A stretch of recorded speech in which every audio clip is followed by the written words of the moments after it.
Hello મિત્રો, નમસ્કાર, જય Hind, Vande Mataram. Next exam crack ચેનલમાં આપ તમામ વહાલા વિદ્યાર્થી મિત્રોનું સ્વાગત છે. મિત્રો, ડેઇલી કરંટ અફેર્સમાં આજના વિડીયોમાં 3 અને 4 જૂન 2025ના કરંટ અફેર્સને લગતા તમામ મહત્વપૂર્ણ પ્રશ્નો આ વિડીયોમાં કવર કરવામાં આવ્યા છે, જે આવનારી તમામ કેન્દ્ર અને રાજ્ય લેવલની તમામ સ્પર્ધાત્મક પરીક્ષા માટે અત્યંત ઉપયોગી સાબિત થશે. તો મિત્રો, જોઈએ 3 અને 4 જૂન 2025ના કરંટ અફેર્સને લગતા તમામ મહત્વપૂર્ણ પ્રશ્નો.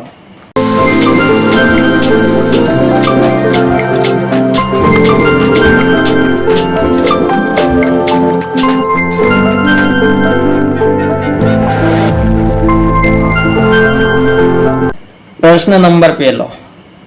સ્ટેટ બેંક ઓફ ઇન્ડિયાએ નાણાકીય વર્ષ 2025માં ભારતનો જીડીપી વૃદ્ધિ દર કેટલો રહેવાનું અનુમાન લગાવ્યું છે? ઇમ્પોર્ટન્ટ ક્વેશ્ચન મિત્રો. ભારતીય સ્ટેટ બેંકે નાણાકીય વર્ષ 2025માં ભારતનો જીડીપી વૃદ્ધિ દર કેટલો રહેવાનું અનુમાન લગાવ્યું છે? તો જવાબ થશે મિત્રો 6.5% ભારતનો જીડીપી દર રહેવાનું અનુમાન લગાવ્યું છે એસબીઆઈએ. ત્યારબાદ આગળનો પ્રશ્ન. તાજેતરમાં કયું રાજ્ય પૂર્ણ કાર્યાત્મક સાક્ષરતાનો દરજ્જો પ્રાપ્ત કરનાર ભારતનું બીજા નંબરનું રાજ્ય બની ગયું છે? ઇમ્પોર્ટન્ટ પ્રશ્ન. ગુજરાત, ઉત્તર પ્રદેશ, ગોવા, તમિલનાડુ. પૂર્ણ કાર્યાત્મક સાક્ષરતાનો દરજ્જો પ્રાપ્ત કરનાર બીજા નંબરનું રાજ્ય કયું બન્યું છે? મિત્રો, પ્રથમ નંબરનું રાજ્ય મિઝોરમ બન્યું છે. હાલમાં બીજા નંબરનું રાજ્ય કયું બન્યું છે? તો જવાબ થશે ઓપ્શન નંબર સી, ગોવા રાજ્ય પૂર્ણ કાર્યાત્મક સાક્ષરતાનો દરજ્જો પ્રાપ્ત કરનાર ભારતનું બીજા નંબરનું રાજ્ય બન્યું છે. ઇમ્પોર્ટન્ટ પોઈન્ટ મિત્રો, ભારત સરકારે પૂર્ણ કાર્યાત્મક સાક્ષરતાનો ઉદ્દેશ સિદ્ધ કરવા માટે વર્ષ 2022માં કયો કાર્યક્રમ શરૂ કર્યો હતો? તો ઉલ્લાસ કાર્યક્રમ શરૂ કર્યો હતો. અને આ કાર્યક્રમ અંતર્ગત પૂર્ણ કાર્યાત્મક સાક્ષરતાનો દરજ્જો પ્રાપ્ત કરનાર પ્રથમ રાજ્ય મિઝોરમ બન્યું છે. ત્યારબાદ આગળનો પ્રશ્ન. તાજેતરમાં Asia athletics leadership gold pin પુરસ્કારથી કોને સન્માનિત કરવામાં આવ્યા છે?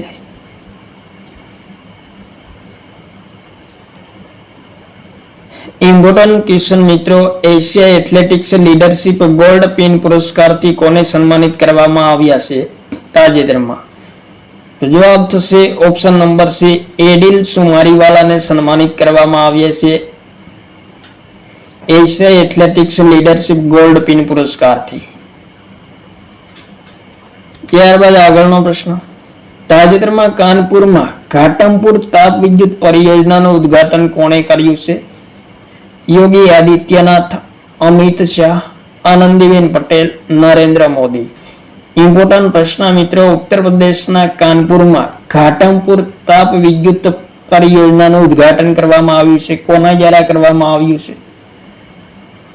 જવાબ થશે ઓપ્શન નંબર ડી, પ્રધાનમંત્રી નરેન્દ્ર મોદી દ્વારા ઘાટમપુર તાપ વિદ્યુત પરિયોજનાનું ઉદ્ઘાટન કરવામાં આવ્યું છે. ત્યારબાદ આગળ જોઈએ મિત્રો, ભારતના પ્રમુખ પરમાણુ ઉર્જા કેન્દ્ર, જેમાં તારાપુર પરમાણુ ઉર્જા કેન્દ્ર મહારાષ્ટ્ર રાજ્યમાં આવેલું છે, જેની સ્થાપના 1969માં થઈ હતી. રાવતભાટા પરમાણુ ઉર્જા કેન્દ્ર રાજસ્થાનમાં, જેમની સ્થાપના 1973માં થઈ હતી. કલ્પકમ પરમાણુ ઉર્જા કેન્દ્ર તમિલનાડુમાં આવેલું છે, સ્થાપના 1984માં થઈ હતી. નરોરા પરમાણુ ઉર્જા કેન્દ્ર ઉત્તર પ્રદેશમાં, જેમની સ્થાપના 1991માં થઈ હતી. કેગા પરમાણુ ઉર્જા કેન્દ્ર કર્ણાટક રાજ્યમાં છે, જેમની સ્થાપના 2000માં થઈ હતી. કુડનકુલમ પરમાણુ ઉર્જા કેન્દ્ર તમિલનાડુ રાજ્યમાં છે, જેમની સ્થાપના વર્ષ 2013માં થઈ હતી.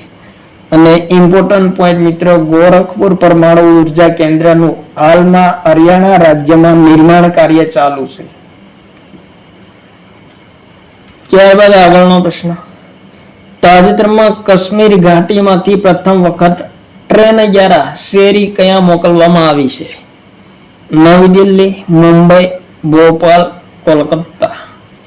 ઇમ્પોર્ટન્ટ પ્રશ્ન મિત્રો, કાશ્મીરી ઘાટીમાંથી પ્રથમ વખત ટ્રેન મારફતે શેરી મોકલવામાં આવી છે. કયા મોકલવામાં આવી છે? તો જવાબ થશે ઓપ્શન નંબર બી, મુંબઈ ખાતે મોકલવામાં આવી છે.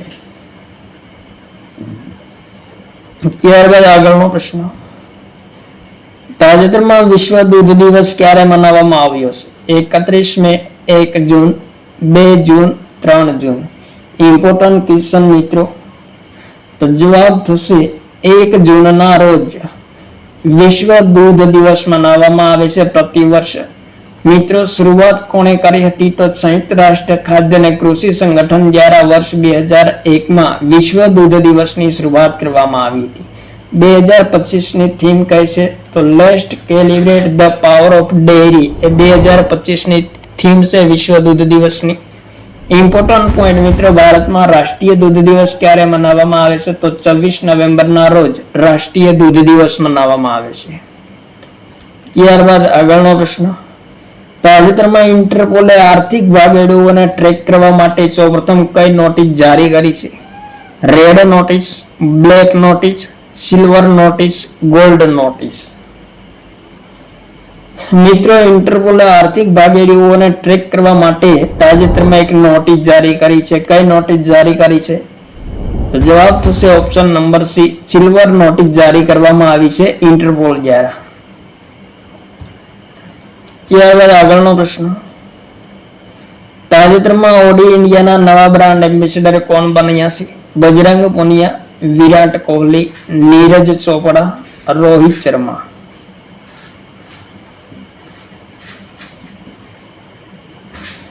તો જવાબ થશે ઓપ્શન નંબર સી, નીરજ ચોપડા ઓડી ઇન્ડિયાના નવા બ્રાન્ડ એમ્બેસેડર બન્યા છે.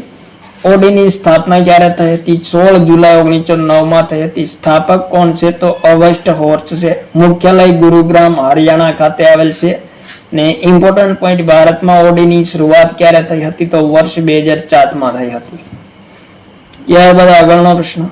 તાજેતરમાં ચર્ચિત પુસ્તક Indira Gandhi the year that transformed ઇન્ડિયાના લેખક કોણ છે? Geetika Lidder, Utpal Kumar, Srinath Raghavan, Banu Mushtaq. Indira Gandhi the year that transformed India પુસ્તકના લેખક કોણ છે જે હાલમાં ચર્ચિત છે? જવાબ થશે option number C, Shrinath Raghavan દ્વારા લખવામાં આવેલું પુસ્તક છે જે તાજેતરમાં ચર્ચામાં રહ્યું છે. ત્યારબાદ આગળનો પ્રશ્ન. તાજેતરમાં ગોવા રાજ્યના રાજભવનમાં આચાર્ય શરક અને ઋષિ સુશ્રુતની મૂર્તિઓનું અનાવરણ કોણે કર્યું છે? ઇમ્પોર્ટન્ટ ક્વેશ્ચન મિત્રો, ગોવા રાજ્યના રાજભવનમાં તાજેતરમાં આચાર્ય શરક અને ઋષિ સુશ્રુતની મૂર્તિઓનું અનાવરણ કરવામાં આવ્યું છે. કોના દ્વારા કરવામાં આવ્યું છે? તો જવાબ થશે ઓપ્શન નંબર સી, ઉપરાષ્ટ્રપતિ જગદીપ ધનખડ દ્વારા અનાવરણ કરવામાં આવ્યું છે. ત્યારબાદ આગળનો પ્રશ્ન. તાજેતરમાં મિસ વર્લ્ડ 2025 નો ખિતાબ કોણે પ્રાપ્ત કર્યો છે? Opal Suchata, Hasset Dereje, Nandini Gupta, Manushi Chhillar. Miss World 2025 નો ખિતાબ કોણે પ્રાપ્ત કર્યો છે? તો જવાબ થશે ઓપ્શન નંબર એ, ઓપલ સુસાતાએ પ્રાપ્ત કર્યો છે. મિસ વર્લ્ડની શરૂઆત ક્યારે થઈ હતી? 1951માં થઈ હતી. પ્રથમ મિસ વર્લ્ડ કોણે પ્રાપ્ત કર્યો હતો? તો કેરિસ્ટીના માર્ગરેટાએ પ્રાપ્ત કર્યો. મિત્રો ભારતીય મિસ વર્લ્ડ વિજેતાને જોઈએ તો રીટા ફારિયાને 1966માં, ઐશ્વર્યા રાયને 1994માં, ડાયના હેડનને 1997માં, યુક્તા મુખીને 1999માં, પ્રિયંકા ચોપડાને 2000માં અને માનુષી સિલ્લરને 2017માં મિસ વર્લ્ડનો ખિતાબ પ્રાપ્ત થયો હતો. ત્યારબાદ આગળનો પ્રશ્ન. તાજેતરમાં ફિટ ઇન્ડિયા મુવમેન્ટ અંતર્ગત સન્ડે ઓન સાયકલનું આયોજન ક્યાં કરવામાં આવ્યું છે? નવી દિલ્હી, શિમલા, ધર્મશાળા, લખનઉ. ઇમ્પોર્ટન્ટ પ્રશ્ન મિત્રો, સન્ડે ઓન સાયકલનું આયોજન ક્યાં કરવામાં આવ્યું છે?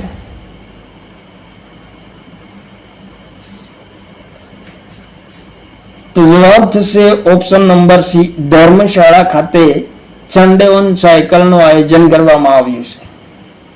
ત્યારબાદ આગળનો પ્રશ્ન, પ્રશ્ન નંબર 13. તાજેતરમાં સ્પેનના પ્રતિષ્ઠિત નાગરિક સન્માન પ્રિન્સેસ ઓફ ઓસ્ટ્રેલિયમ સ્પોર્ટ એવોર્ડથી કોને સન્માનિત કરવામાં આવ્યા છે? સેરેના વિલિયમ્સ, નોવાક જોકોવિચ, નરેન્દ્ર મોદી, દલાઈ લામા.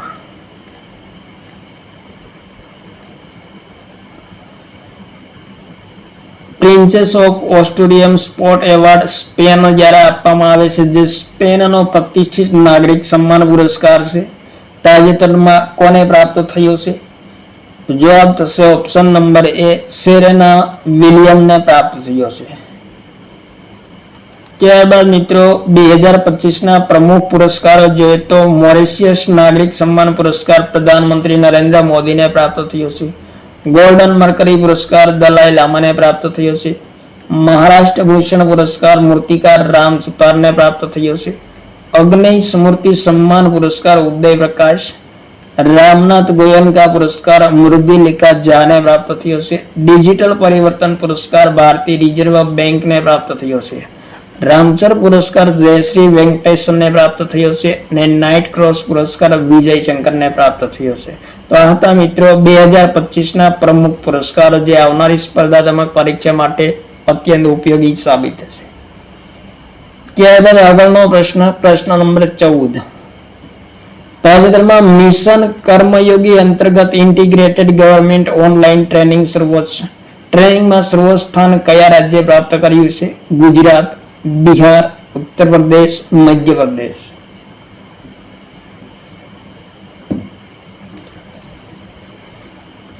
જવાબ થશે ઓપ્શન નંબર બી, બિહાર રાજ્યએ મિશન કર્મયોગી અંતર્ગત ઇન્ટિગ્રેટેડ ગવર્મેન્ટ ઓનલાઈન ટ્રેનિંગમાં સર્વોચ્ચ સ્થાન પ્રાપ્ત કર્યું છે. ત્યારબાદ આગળનો પ્રશ્ન.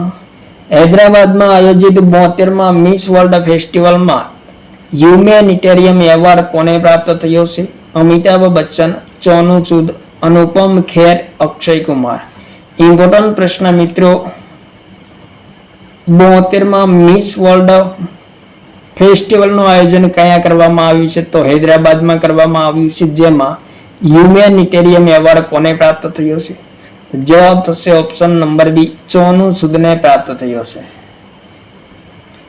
ત્યારબાદ આગળનો પ્રશ્ન. તાજેતરમાં ગુજરાતમાં અમદાવાદથી વેરાવળ વચ્ચે નવી વંદે ભારત ટ્રેનને લીલી ઝંડી કોણે આપી છે? ઇમ્પોર્ટન્ટ પ્રશ્ન.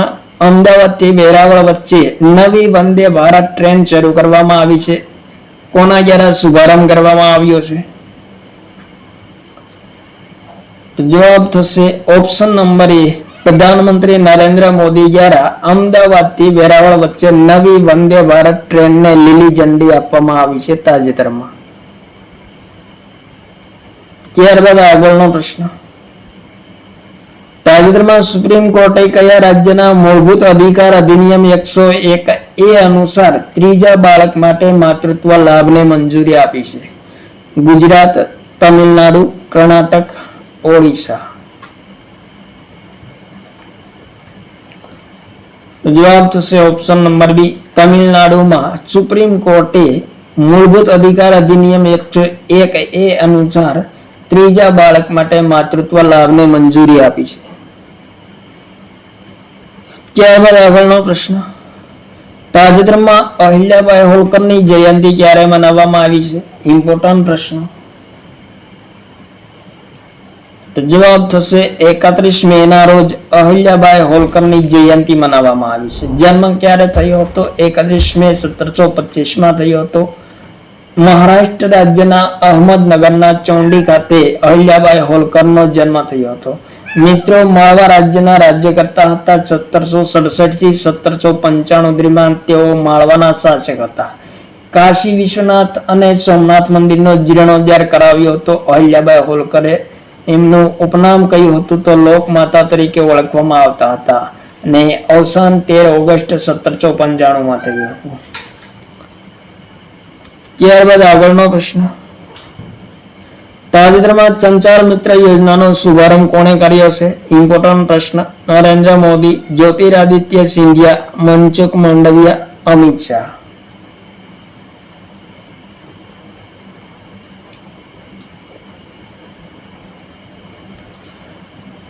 સંચાર મિત્ર યોજનાનો શુભારંભ કરવામાં આવ્યો છે. કોના દ્વારા શુભારંભ કરવામાં આવ્યો છે?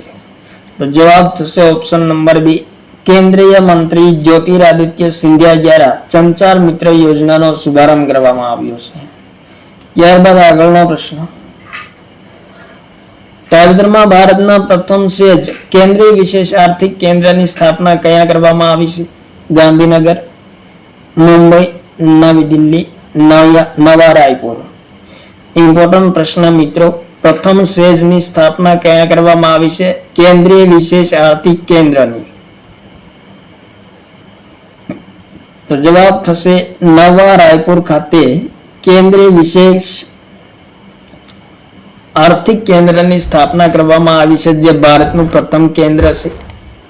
છત્તીસગઢના નવા રાયપુર ખાતે સ્થાપના કરવામાં આવી છે. ત્યારબાદ પ્રશ્ન નંબર 21. તાજેતરમાં જમ્મુ કાશ્મીરમાં લવેન્ડર મહોત્સવ 2025 નું ઉદ્ઘાટન કોણે કર્યું છે? ઇમ્પોર્ટન્ટ પ્રશ્ન મિત્રો, જમ્મુ કાશ્મીરમાં લવેન્ડર મહોત્સવ 2025 નું આયોજન કરવામાં આવે છે પ્રતિવર્ષ. તાજેતરમાં કોણે ઉદ્ઘાટન કર્યું છે? નરેન્દ્ર મોદી, અમિત શાહ, રાજનાથ સિંહ, ડોક્ટર જીતેન્દ્ર સિંહ. ઇમ્પોર્ટન્ટ પ્રશ્ન, જવાબ થશે ઓપ્શન નંબર ડી, કેન્દ્રીય મંત્રી ડોક્ટર જીતેન્દ્ર સિંહ દ્વારા જમ્મુ કાશ્મીરમાં લવેન્ડર મહોત્સવ 2025 નું ઉદ્ઘાટન કરવામાં આવ્યું છે. ત્યારબાદ આગળનો પ્રશ્ન, તાજેતરમાં કયા દેશે ઇન્ટરનેશનલ ઓર્ગેનાઇઝેશન ફોર મીડિયેશન નામના નવા સંગઠનની સ્થાપના કરી છે? વેરી મોસ્ટ ઇમ્પોર્ટન્ટ ક્વેશ્ચન મિત્રો. ઇન્ટરનેશનલ ઓર્ગેનાઇઝેશન ફોર મીડિયેશન નામના નવા સંગઠનની સ્થાપના કરવામાં આવી છે. કયા દેશ દ્વારા કરવામાં આવી છે?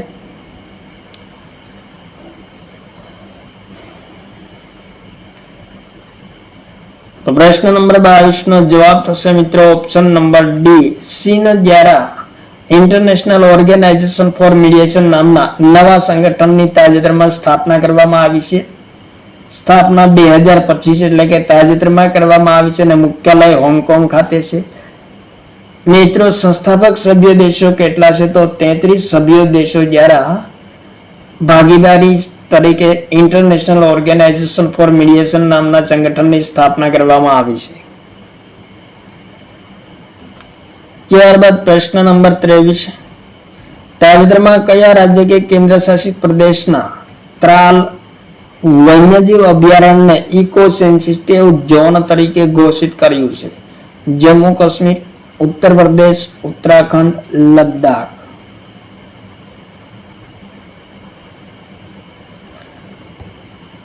ત્રાલ વન્યજીવ અભયારણ્ય કયા રાજ્યમાં આવેલું છે,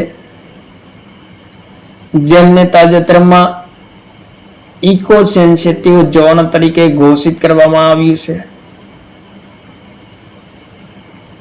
તો જવાબ થશે ઓપ્શન નંબર એ, જમ્મુ કાશ્મીર રાજ્યમાં આવેલું છે ત્રાલ વન્યજીવ અભયારણ્ય.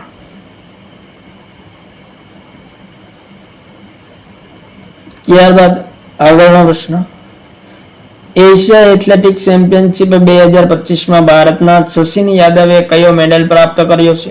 Gold medal, silver medal, bronze medal, ઉપરોક્ત તમામ. ઇમ્પોર્ટન્ટ પ્રશ્ન મિત્રો, એશિયા એથ્લેટિક ચેમ્પિયનશિપ 2025 ભારતના શશિન યાદવે કયો મેડલ પ્રાપ્ત કર્યો છે? Very most important question.